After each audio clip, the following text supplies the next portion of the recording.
Millennials are so crappy. It's the worst. They're Everybody just is, though. terrible. Entitled. Smell bad. They just stare at their phones all the time. It's just awful. Okay, there's some things that really do stink. Yeah. Did you see the irony?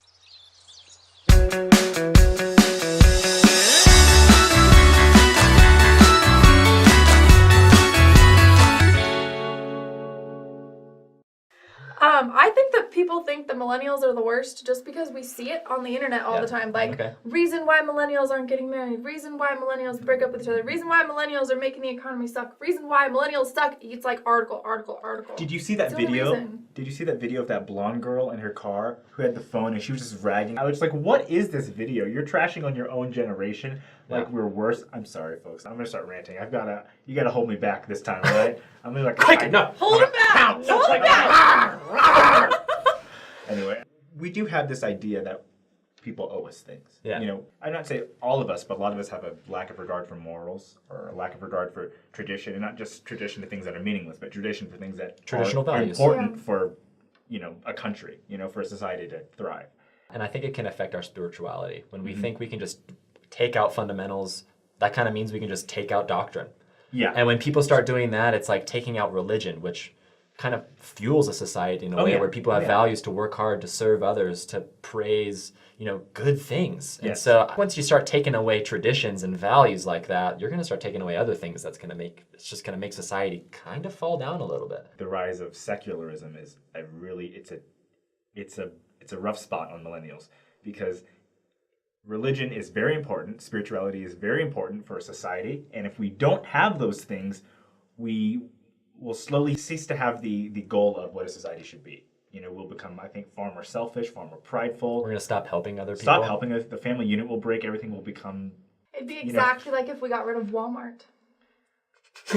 You see, it's like... No, really, though. no, If we got rid of Walmart, like, people would start to hate each other, and, like, all things would crumble if Walmart This is was gone. what Shelley thinks about right before she goes to bed. Okay, Shelley, is chivalry dead? Yes. Okay, wow. Wasn't chivalry a thing where it was like, I will kill you if you do something to me? It's a medieval battle code. Yes. It's not... It has, like, two things about being nice to women. The rest are like, how to properly cut your enemy's head off. That's what chivalry is, but people now are like, how to properly cut your head off, but also open the door for him while he falls through the door. So, opening the door for people, though, I have noticed there are some guys who will open the door for women, and there are some guys who will only open the door for women they are interested in kissing later.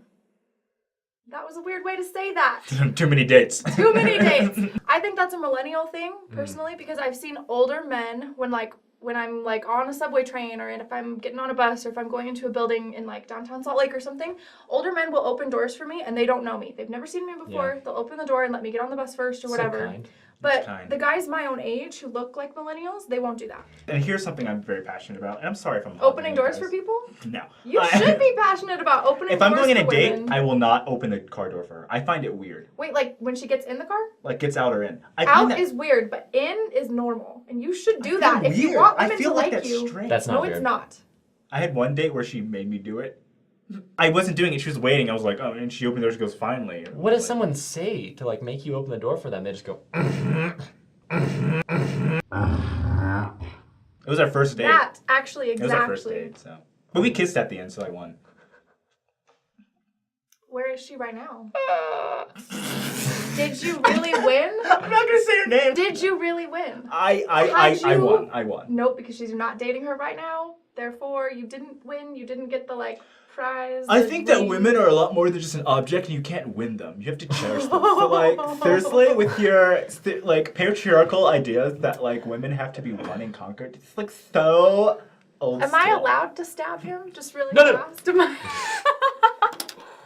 So we're talking about all these reasons why millennials stink, right? And what people are seeing from the outside. But let's talk about why we're just awesome and why we rule the world. We don't rule the world. We don't rule the world. One day we will. One day. One day when Quaker's president. Nothing they can do about it.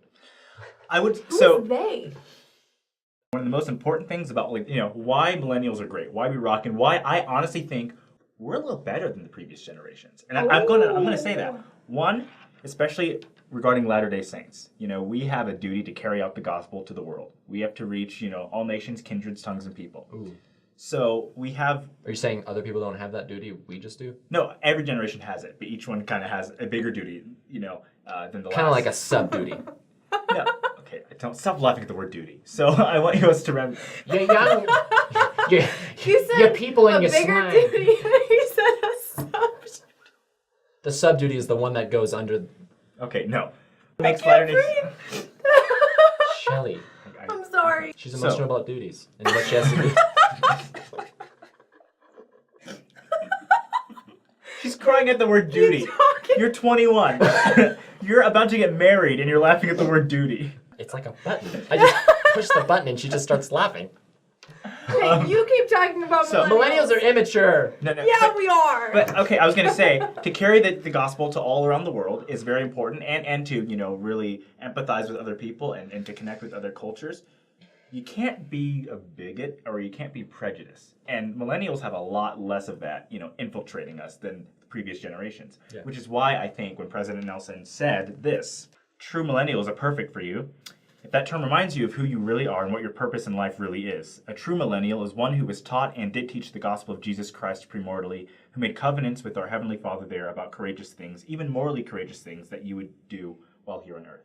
So God did place us at this time. Elder Nelson, We were bringing taught- it in, clutch. Oh yeah, we were taught the gospel in heaven before. We were placed here on this time, partially, I think, of course, to bring about the gospel, Yeah. to do a lot of good.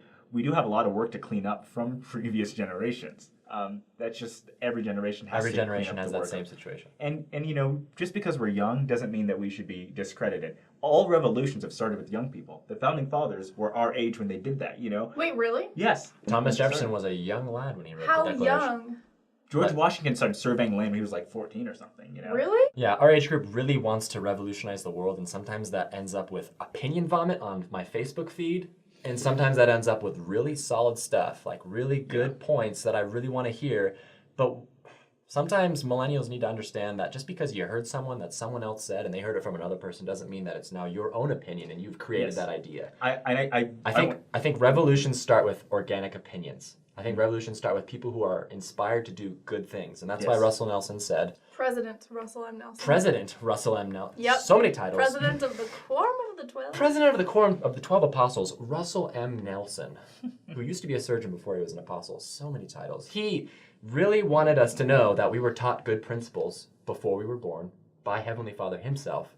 And now that we are on earth, we need to teach those good principles again time to and grow. receive the revelation and the inspiration that we were taught before we were born. If millennials all allowed ourselves to be paired with the Spirit, we would be just a triumphant, magnificent generation. And that's what we need to do. Unstoppable force of good. And we're already Yeah. doing so much good. Truly, I think millennials are a great generation.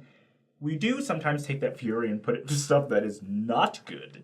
The Spirit quickeneth all things. It says it in Doctrine and Covenants. So if, like Kwaku said, you pair yourself with the Spirit, you will get things done. Yes, without a doubt. That's Yeah. the promise. Millennials, live above the stereotype. Don't just fall into that category, because there are plenty of us that are lazy, don't want to work, and feel the E word, entitled. Yeah, we feel like we just deserve things without work. And that is a serious epidemic that is rushing through the blood of our society, and I think that needs to stop, and it begins with yourself. The Spirit quickeneth all things. I just love that. That scripture, though. Beautiful. It's That's just the so second good. time. No, not even that. It's just Kwaku saying, when you pair yourself with the Spirit, you will only have revelation from God. Like that just makes sense. We have a lot of opinions about why millennials suck and why they're great and why everything is wonderful. So you should tell us what you think about those things in the comments below, and like it and share it